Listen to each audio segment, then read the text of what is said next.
Let's bring in Hollywood divorce attorney David Glass for more on this. David? People going through divorces are going through some of the hardest times of their lives, and a lot of what they're going through is emotional. And in any divorce, there's a huge sense of loss, and loss of relationship, of money, some friends. David Glass here for another new episode of the Hourglass podcast, where family law and psychology intersect. I'm a certified family law specialist, former psychologist, and the author of Moving On, Redesigning Your Emotional, Financial, and Social Life After Divorce. If you're thinking about divorce, preparing for one, in the midst of one, or coming out the other side of one, this show is for you. Breakups and divorce are hard to get through, especially during the holidays. Like our last two episodes, today's show tackles yet another set of holiday issues with some really interesting guests. We're going to throw a few ideas at you for handling and redesigning some of your prior holiday rituals and traditions. We're going to show you how to change things up, how to do them differently now that you're single, and faced with what is unquestionably one of the most sensitive times of the year. First though, it's time for a quick quiz. We always start with a little self-assessment. Number 1, when it comes to your big holiday meal, are you going to stick with the tradition and serve the same thing you did each year when you and your partner were together? Number 2, are you going to decorate the inside and outside of the house the same way you did when you and your partner were together? Number 3, are you going to do the same gift shopping routine as before? Number 4, are you already planning on buying the same type of gifts you bought for friends and extended family? The ones you traditionally gave, like candy, wine, concert tickets? Number 5, if you have children, have you thought about making sure they're comfortable by perhaps combining some of the old holiday traditions with some new ones? What are they? There should be no limit to your creativity as you answer each of these questions. The point is to go about introducing something new, a ritual or tradition that might replace a prior one, and one that, if followed again this year, might only make you feel bad. As we move forward now, let's talk to another specialist who knows all about changing things around. Lori Dennis of Lori Dennis Inc. here in Los Angeles. Lori is a member of the American Society of Interior Designers and also a member of the Leadership in Energy and Environmental Design. She's a best-selling author and star of HGTV's The Real Designing Women. Now, I know your work is all about creating a new environment for many, but I understand your specialty is designing interiors for divorced men. Yes, it is. And it's a very, very fun client to work with. Very interesting. And so what are divorced men looking for when they're looking to either redesign their houses or go into a new space? Well, as you can imagine, when things end in a divorce, it's usually because the two people have opposing ideas about pretty much everything or many, many things. Yeah. And resoundingly, the house and where they live and their personal environments are a big point of contention. And so you'll come in and they'll just want to just do a complete 180, whatever it is. If they were in a super modern space, they want to go to something that's not modern and that feels really comfortable and earthy. And if they were in boho chic kind of place, they want to go James Bond. So it's just, they want to just get whatever was going on and completely change it out and move it forward. Sure. I had a client once who was so excited that he was going to redecorate his own house. He wasn't going to work with a professional, and he told me he was going to frame up football posters and do the whole house like a man cave. And then 9 months later, he met a woman, and she made him throw it all out. Out the window. Right. So. Well, it's just funny that, the weird stuff they hold on to, too. And when they split, they'll give the partner, and usually the guy will say, hey, keep the B&B Italia $25,000 entertainment unit, but I want this damn IKEA, bookshelf that I had since college, and I want my framed football photo. And it's like, look, bro, she's not going to fight you for those things. I think you're going to win on those. and you're giving away some seriously expensive furniture, too. It's a good trade. It's a good trade on the other side. I mean, the other way to go is the way I went 14 years ago when I got divorced, and we had an amicable divorce.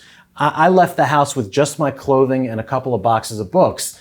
And my thinking was, I'm going to meet someone at some point. Right. She's going to have her own taste. She's not going to want my bachelor pad, black leather couch, or whatever junk I was looking for. And that's exactly the way it worked. We did, we set up the house just the way she wanted, and off to a great, so far, 12-year marriage. Very nice. Congratulations. So, that does happen, and a lot of them do come suitcase in hand, and that's pretty much it. But a different angle that I like to take with them is, who do you want to attract? Right. And what type of an environment do you want to be with that person in? And I've had a really high success rate of guys that get remarried and, Sure. pretty soon after they get the interior design done. So it's not always black leather sofas, maybe if you leave them to their own devices. Right, exactly. But when you bring in a professional like myself and you have that conversation about what is this dream life that you have and you have created, and maybe there is a carved out space that, this is a men only kind of, I want, testosterone up in here. And then, these other places and, family, friends, more public. So there's a lot of things that go into it in terms of what kind of life do you want to have and who do you want to attract. And so far, good success rate with that. Right. So it's just visioning, figuring out where you want to be, then making the setting. For that to happen. Right. Because imagine, you invite somebody over, they walk in and they say, wow, right. This dude's got his act together. Right. I want to be in this space. This feels really Sure. good. So whether That it's makes a lot of crystals or, whether they're into technology or, whatever it is, great kitchen, there's something for everybody, and you do attract that person who can enjoy those things with you when you go in that direction. So those are the fun stories. Yeah. Those are fun, good success stories. Yeah. So turning our attention now to the holidays. We're starting the holiday season now. How does holiday decorating, especially for a newly single person, how does that come into your business? So, there's a lot of different aspects of how this could go down. Again, when you're getting divorced, you probably want to do things a little differently than the way that you've done them before. Maybe the other person didn't like to decorate and you really want to decorate. Yeah. They were maybe a different religion than you. Maybe they were Muslim or Jewish and you're a Christian, and finally now you get to just, celebrate Jesus Christ all over the place and just like garlands and balls and, you just really go haywire and crazy.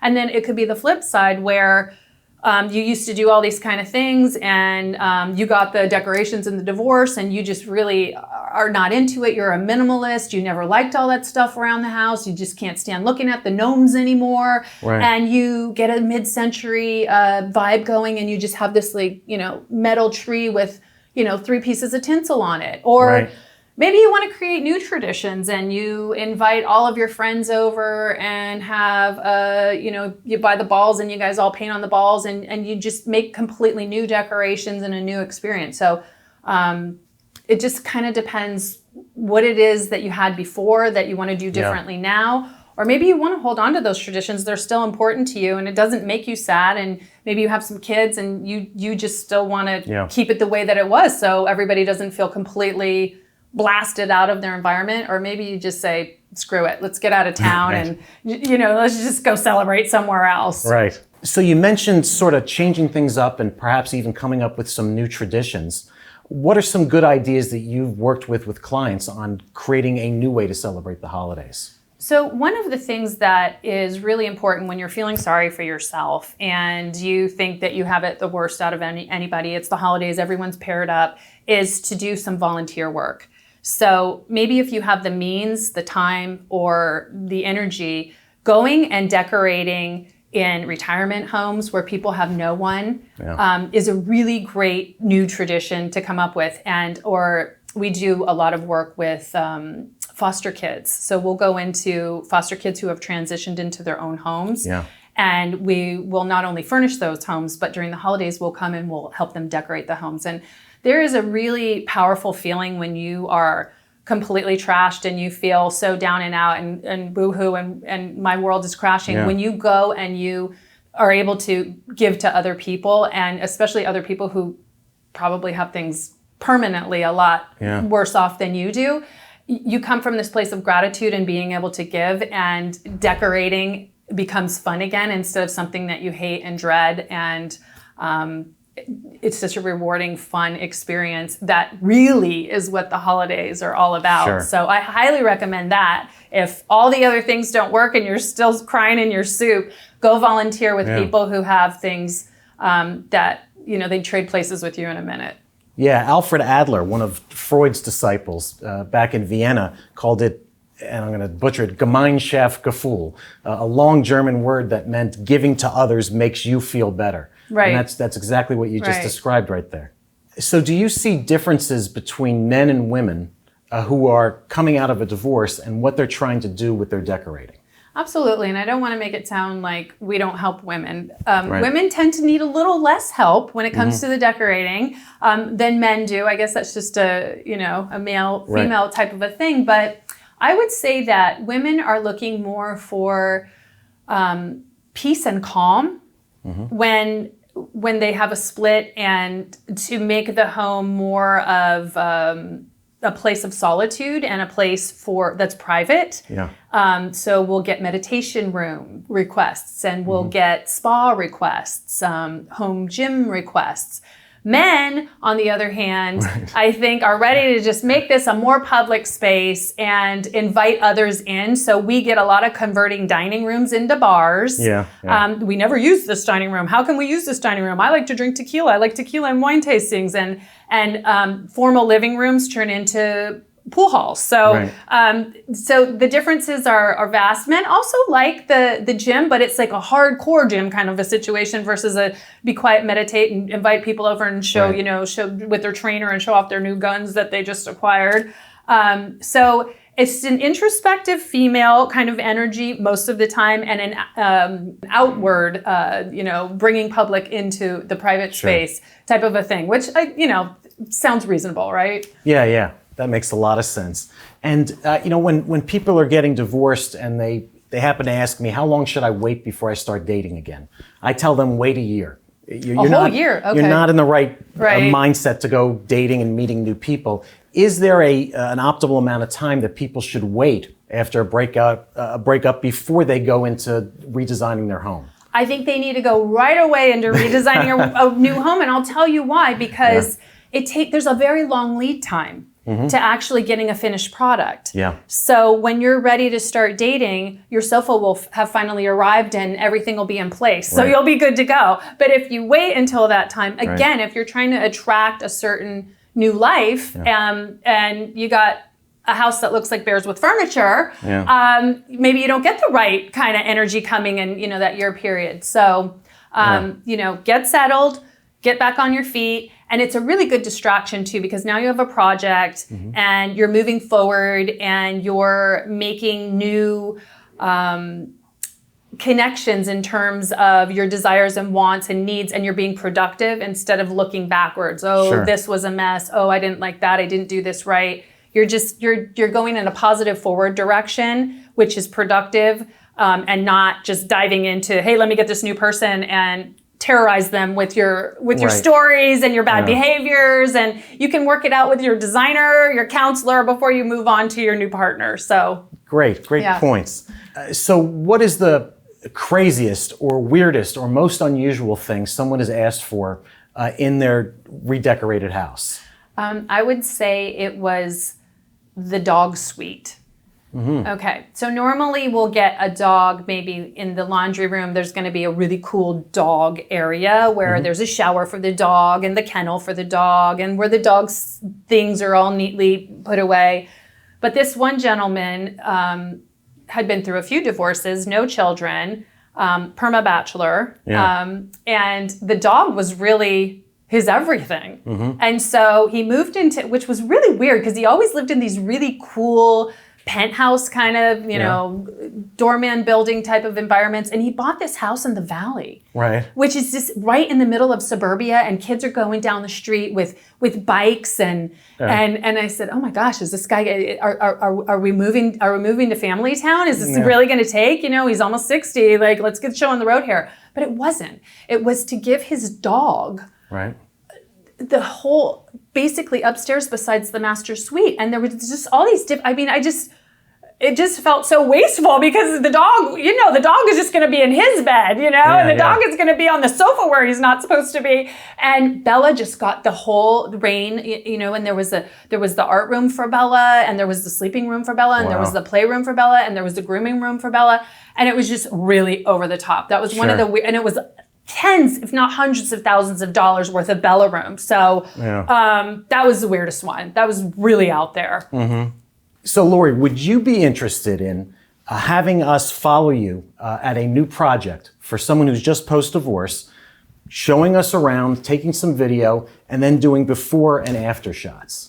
I would love to take you guys on a tour and show you some of my inspiring and sometimes crazy world of design for divorced men. Yeah.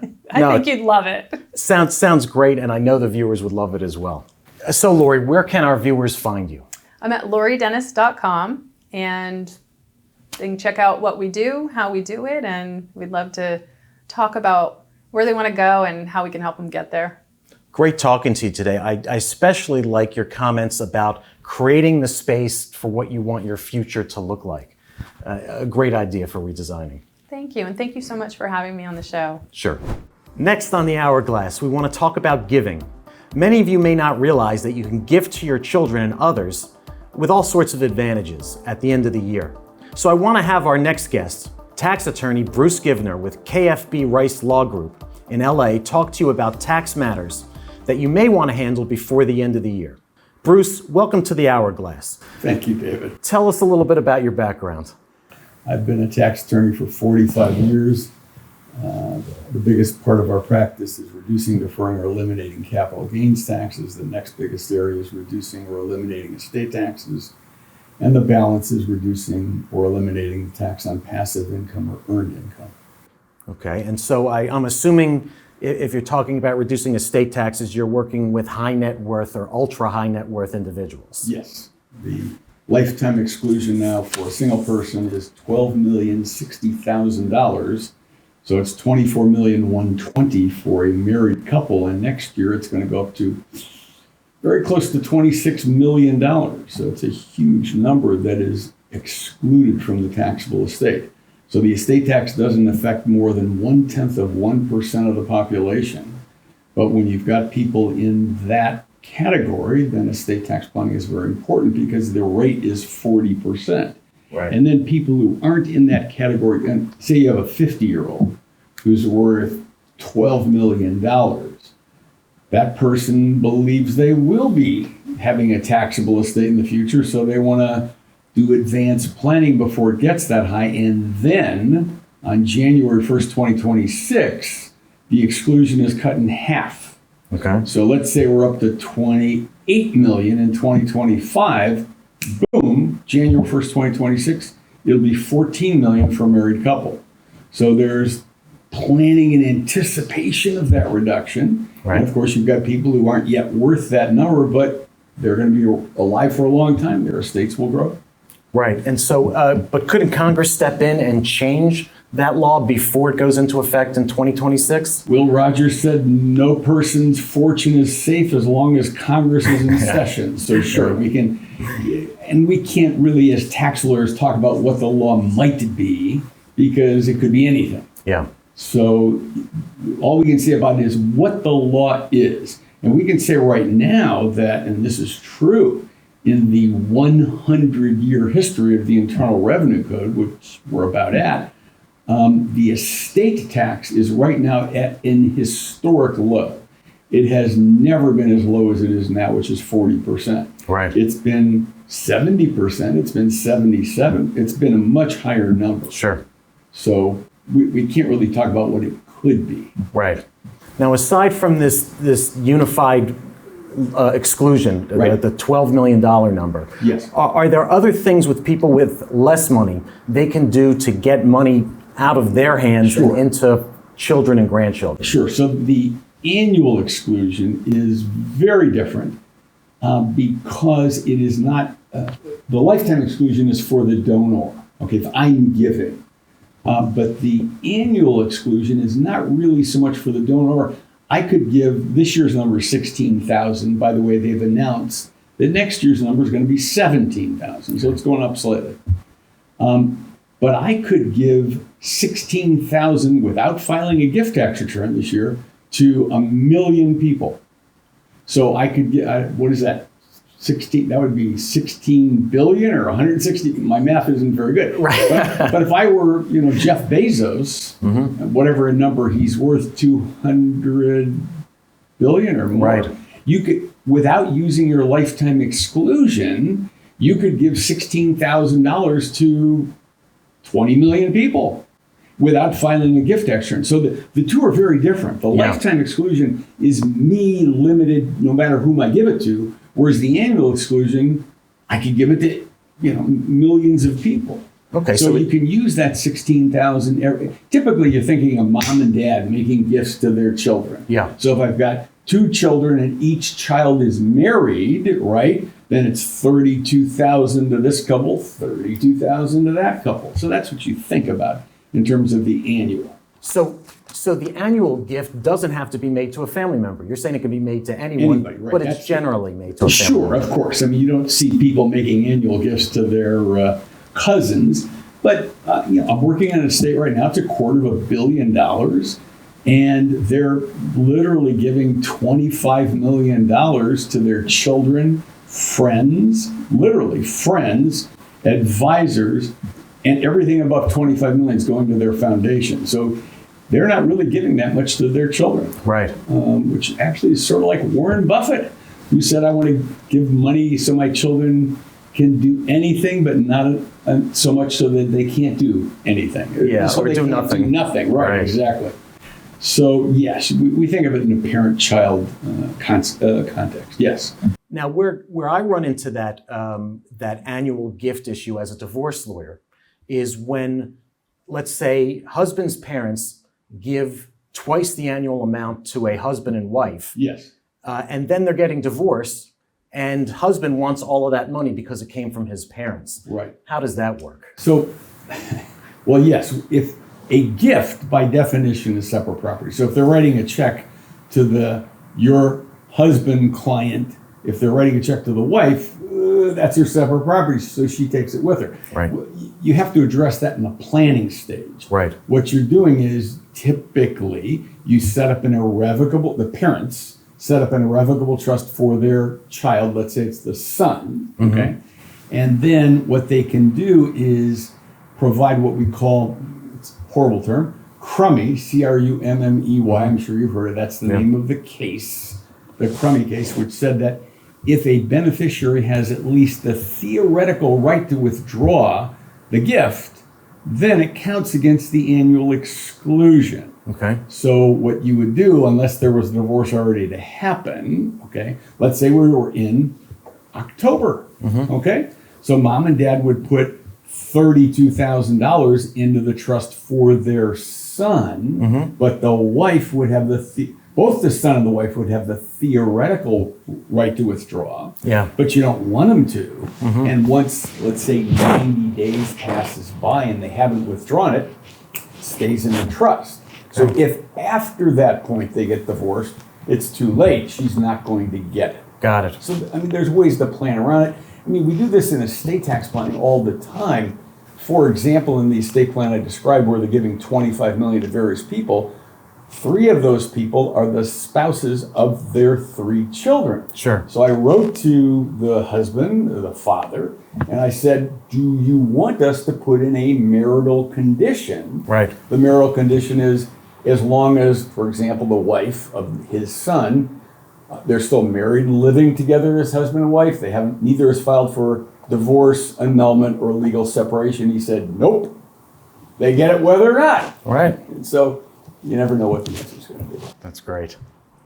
Now, what if, do the gifts, if you're giving it to a child, to a minor, Yes.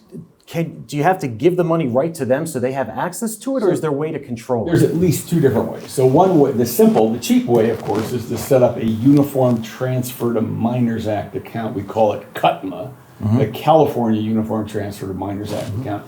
And the good thing about a CUTMA account is that you can actually have it last to age 25. In the old days, it stopped, in most states, it stops at 18. Right. But the good thing is you can yourself be the custodian of the CUTMA account. And so that's nice. You don't have to set up a trust. Right. And you have complete discretion until age 25. Otherwise, you're going to set up an irrevocable trust for the minor children. And the advantage of the irrevocable trust, of course, is you can string it out for literally ever. So you can say, while the grandchild is alive, the grandchild is completely subject to the trustee's discretion or principal and income, and whatever's left when the grandchild is dead goes to that grandchild's children. Right. So it can go on, not in California because we have a limit on how long a trust can last, but the grandparent can set up the trust in Nevada, where trust lasts 365 years, or Delaware, where they last forever. Sure. So you can control your money after you give it away, essentially. Yes. Yes, you can control it from the grave. Yeah, I had a law professor who called it the dead hand of the past. Yes, the dead reaching back. Dead hand control, right? Yeah. So there are ways to control how the money that you gift is used. Well, yes, and it's actually better than that. I'll let you in on a secret. So when we set up the trust for the children, first let me tell you the ironic detail, and then I'll tell you the secret. So the ironic detail is parents say, well, we're going to be the trustee of the children's trust. And in our law firm, the answer is no. We don't let the parents be the trustee of the children's trust. And other lawyers tell me they're shocked about it. Yeah. But the reason for it is actually important. Because if the parent is the trustee of the trust for their own child, they have less control than if they are not the trustee. If they are the trustee, to keep the assets of the trust out of the parent's estate, the distribution has to be acronym HEMS, H-E-M-S, Health, Education, Maintenance, and Support. Well, that's a distribution standard. Yeah. The parent has to actually make distributions for health, education, maintenance, and support. Now, they have discretion as to how that's defined, but at least in theory, the child could go into court and say, hey, Mom and Dad aren't distributing to me for health, and the judge could say, hey, Mom and Dad, you're breaching your fiduciary duty to make distributions. Yeah. So what we do is we say, no, you're not going to be the trustee. You're going to pick the person you trust to do whatever you tell them to do, whenever you tell them to do it. And if they don't, just remove them and name a new one. And we put in something called a protector. What the heck is a protector? The protector is someone who can remove the trustee and name a new one and can change the allocation among beneficiaries. What if you got two children and 10 years from now you hate one? Right. And instead of a 50-50 split, you want it to be 90-10. What if you want to add your grandchildren directly? The protector can do that. What if you want to change the timing of the distributions? What if you start off at 1/3 at 25, 30, and 35 after the parents are dead, and later you say, oh, my God, what a dumb idea that was. I want them to get it at 50, 60, and 70. Right. So through the protector mechanism, Mom and Dad can retain tremendous power over what is otherwise an irrevocable trust. Right. So now it's highly flexible, even though it's irrevocable. So that's the ironic thing. Yeah. They have more power if they're not trustees than if they are trustees. Got it. What's the secret? The secret is, especially when the parents are younger. So let me define that. In estate tax planning, we say the young folks are in their 70s, the middle-aged are in their 80s, and the old folks are in their 90s. Yeah. So when we're dealing with young parents, which means 70s or younger, we have them set up we recommend that they set up the Children's Trust in Nevada. Right. Why is that? Because if you set up the trust under Nevada law, and Nevada is not the only example, there's another 15 states that have what we call domestic asset protection trusts. But if you set it up under one of those states' laws, we can actually make the parents beneficiaries of the Children's Trust. Wow. That's the secret. Yeah. And the reason why we do that is because when we're doing estate tax planning for a 40, 50, 60, 70-year-old parent, we're moving assets out of their estate to eliminate or reduce the estate tax. We're always concerned they come back to us in 10 or 20 years and say, wait a minute, look at all the wealth building up in that trust for my good-for-nothing children. Good-for-nothing is a technical tax. I don't know if you're familiar with that. They say, I want some of that, or their financial circumstances have changed. So this is our safety valve where they can use the protector to bring them in as beneficiaries. beneficiaries of the Nevada Trust, and it is not included in their estate. That's the magic. Got It's it. not included in their estate, even if they're added as You beneficiaries. can benefit from it, sure. Now, taking things down to a simpler level, I've used 529 accounts in divorces to make sure that the kids have money for college. Can you explain to our audience what a Section 529 I plan don't is? deal with them at all, not Okay. even a little bit, because I've never heard anything good about them. Wow. Because of the investments being sort of lousy. Uh-huh. And when you're dealing with wealthy people, they want more control. Sure. So, and there's nothing particularly attractive about a 529 account. Mm-hmm. So we almost always set up irrevocable trust. And when the parents want no taxation Right. of the accumulation, which is what the 529 accounts offer, Mm-hmm. what we do is we set up the children's trust and we put in a variable insurance policy. Mm-hmm. And the money goes into the variable insurance policy. And when they want to take out money to pay for a college education, the trustee borrows on the policy, which you know is tax-free. Right. So you've got the same thing as the 529 policy, internal tax-free buildup, tax-free withdrawals, but you've got the power of an irrevocable trust to let it stretch forever and keep it out of your taxable estate. Wow. I have nothing to do with 529 plans. Interesting. Great. You've given us an enormous amount of information today. I hope our audience had a pencil and paper. Where can people find you? Right across the street. So you're at 12121 Wilshire Boulevard. We're at 12100 Wilshire Boulevard on the second floor. Great. But pleasure talking to you. Thanks so much. Now, we've covered how we can give differently to our friends and family, to loved ones, those inside our close inner circle. But I want to address a different type of giving, gifts to others. These include charities, those less fortunate or those in need of support to further their research and efforts. And there's so many to choose from. We all have our favorite, and I think being generous to others at this time of year is a great way to accelerate the healing process when you're moving on from a divorce. Full disclosure, I currently chair the Southern California Chapter of the Alzheimer's Association, and I've chosen my colleague, who's our executive director, Meg Barron, to join us to talk about how Alzheimer's affects families at Christmas and what families can do to manage the many different ways that the disease affects them, not only during the holidays, but throughout the year. Joining us now is Meg Barron. Meg, welcome. Hi, David. And tell us about your job at the Alzheimer's Association. Oh, goodness. Well, I wear many hats at the Alzheimer's Association. As we are a very large organization, we help families locally, making sure they have access and resources to all of the services we can provide. We do public policy, working with our elected officials to make sure that they know and understand the priorities that are important to change the direction of Alzheimer's and dementia. We, of course, do revenue, raising funds to fund research. The Alzheimer's Association is the largest nonprofit funder of research in the world.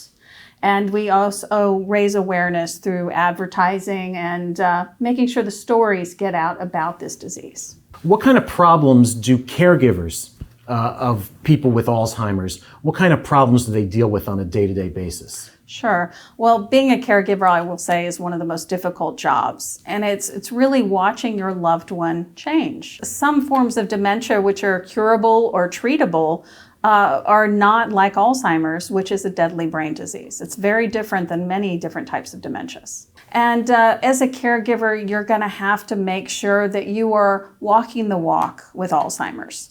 In other forms of dementia, that means if somebody is repeating themselves over and over again, it can be very stressful for a caregiver.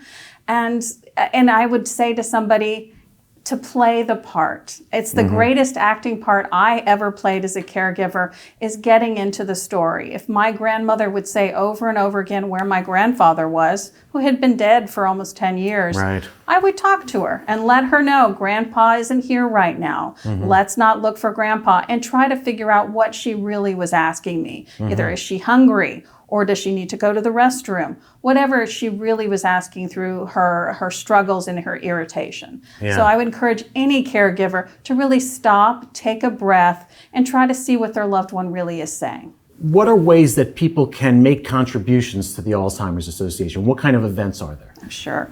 Well, our number one event is our Walk to End Alzheimer's. Our walk is where everyone can come and find out about our resources, and it's free. Our walk is a wonderful area to learn about our support groups, our educational programs, our public policy efforts. The walk is a lot of fun, and it's a really great place to be if you are struggling, because you're going to find a lot of people that are in the same boat who can support you. And there's an enormous amount of positivity at the event too. A couple thousand people, all with the same goal, trying to raise awareness or money for research or to get support, but all around Alzheimer's and the various dementias. Absolutely. And one of my favorite stories to tell is I had a wonderful gala chair at one point who was having a mother with Alzheimer's. And he came to the walk, and he was very nervous about talking about Alzheimer's disease because there is a stigma on this disease. Yeah. And he got there and he saw his next door neighbor. They raised their children together. They have dinner together. And she was there because her mother also had Alzheimer's disease, and they had never talked about it. Right. And suddenly they realized they could have been helping each other all these years, and they now were able to, but they had kept it quiet. The Right. walk really brings the community together. Absolutely.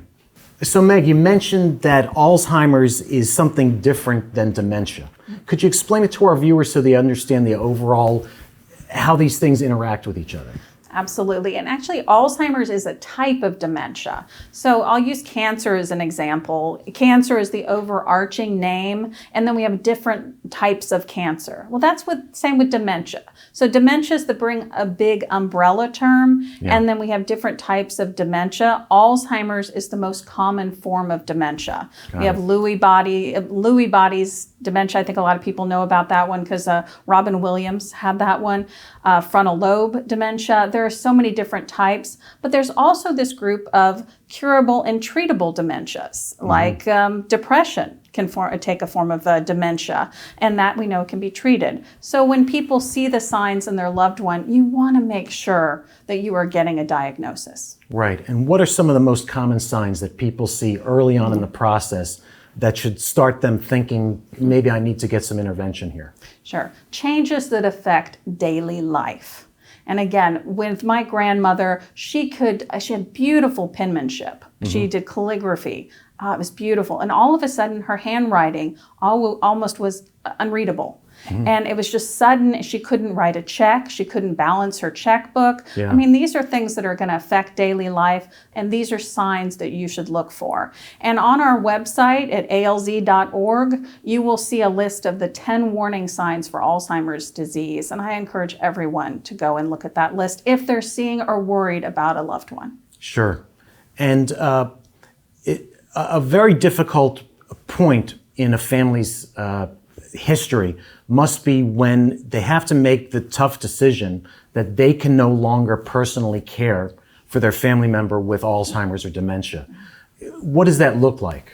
Sure. And dementia is different for everyone. So there is no set stage for how this should go. Some families want to keep their loved one at home, and they're able to afford to have in-home care 24/7. Or maybe a loved one in the family is willing to step in and get training. I encourage everybody to get training. We offer free training at the Alzheimer's Association for family caregivers.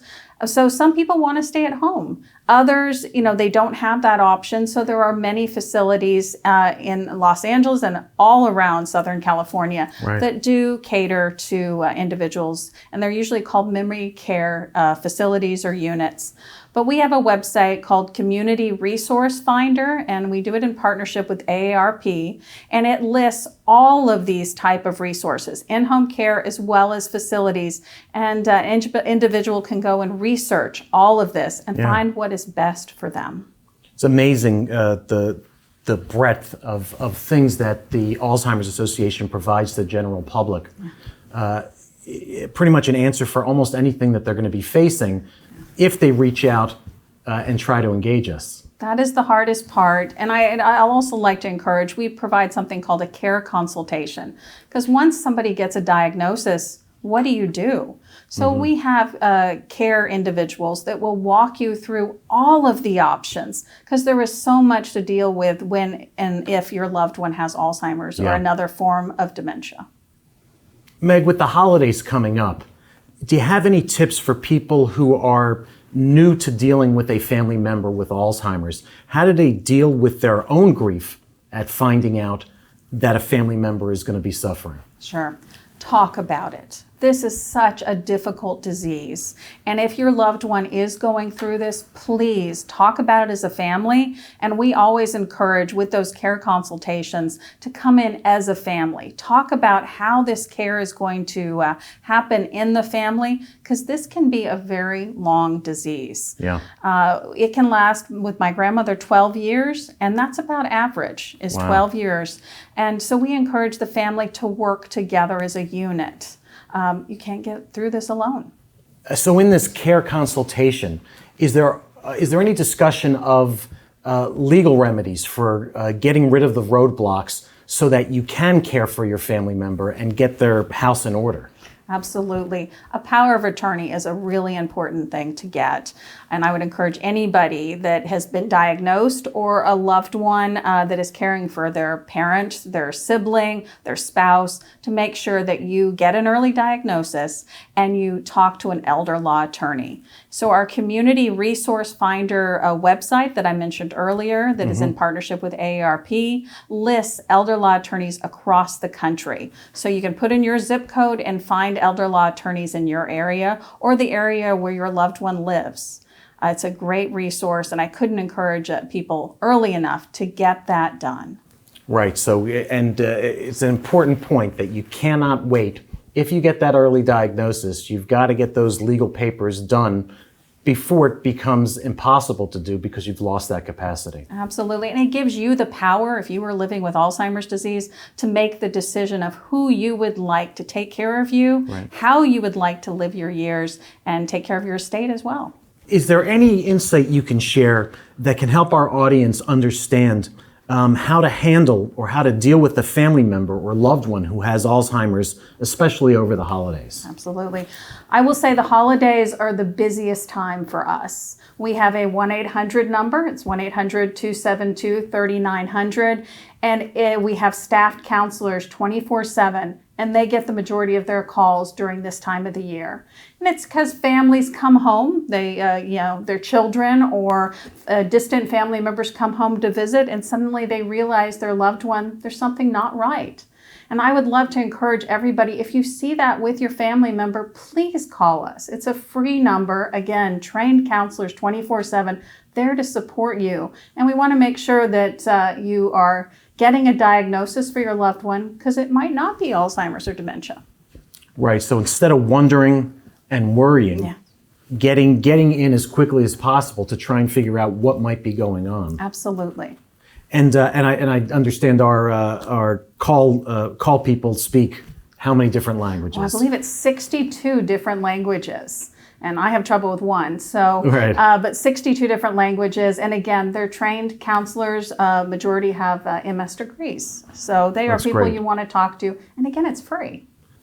So, in addition to the various support groups and the instant access to support that the 800 number provides, what does the Alzheimer's Association do about forwarding research to try and cure the disease? Sure. I think I said earlier that we are the leading nonprofit funder of research in the world. And one of the biggest areas that we fund research is here in Southern California. I'm very proud of that. And we have a lot of research going on. USC, UCLA, even at Cedars, we just funded a number of researchers there. And we are looking at all areas, not just plaques and tangles in the brain, but the environment, how that might affect, and other risk factors. Of course, age we know, but just looking at all different types of and reasons why Alzheimer's and dementia is spreading like it is. Right, and the goal of all this research is? Of course, to find a cure. Right. We want to end Alzheimer's disease. And since it's the end of the year and people are looking for charitable organizations, they want to help out, I'm personally asking you to look up the Alzheimer's Association, make a donation, whether it's $10, $100, whatever you can afford. about 80% of what you donate to us is going to go into research and care and support. It's a great organization. Thank you, Meg, for coming today and informing us about this important disease that, as you say, a lot of people keep under the covers. That's true. Thank you, David. Today, for our timeout section, we have Karen Murayama, an accomplished actress, director, improv comedian. She's a member of the Groundlings on the faculty at AFI. She's appeared on both the UK and the US versions of Whose Line Is It Anyway? She's appeared in numerous TV shows and films, including Baskets, American President, The Simpsons, Curb Your Enthusiasm, Better Call Saul. We could go on forever, but let's get down to it, Karen. No, let's go on forever. No, I'm kidding. All right. So, have you ever been divorced? Yes, I have. How long ago? You know, it's been a while. I'd say like 2004, back then. Okay, and what kind of divorce was it? Was it easy? Was it hard? Was it... It was, here's the part. The hardest part is the lead up to it. To finally just realize it's not happening, right? Right. But I guess if we're talking about the easy or the hard button, easy probably compared to stuff you've had to deal with. Right. Right? Because we didn't have stuff. We didn't have much, so. Right, that does sometimes make it easier. Exactly. The biggest one was the dog. Right. You know. Who got the dog? I did. Right. I did. That was a big one. Because I was ready. I remember my folks were really mad. I said, you know what? I don't care. You can have the house. Whatever. I just have to have the dog. Wait, what? I said, no, seriously. I have to have my dog. All right. I brought her home. I'm the one who found her. You know, and that's what it was. He finally realized, she was your dog first. So that was a big deal for me. Sure. In my prenuptial agreement with my wife, it says that no matter what kind of dogs we have, when they were purchased, how long they lived, they all go to her.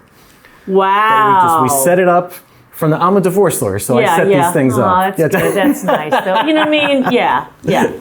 Get your own dog. Right. Right? You can get your own dog. Yeah, well, she takes care of the dog mostly anyway, so she should be the one taking it. Well, that's nice. Anyway, our show today is about the holidays. And do you have any tips for our viewers on how to get through the holidays? You know, you don't want to set yourself up for emotional failure. So you don't want to watch movies like Love Actually, because it's just going to make you, you're going to just kind of pine away. And then what you're doing is you're opening that emotional door anyway, and then you become a scene from a movie where you're crying in your pajamas and stuff like that, right?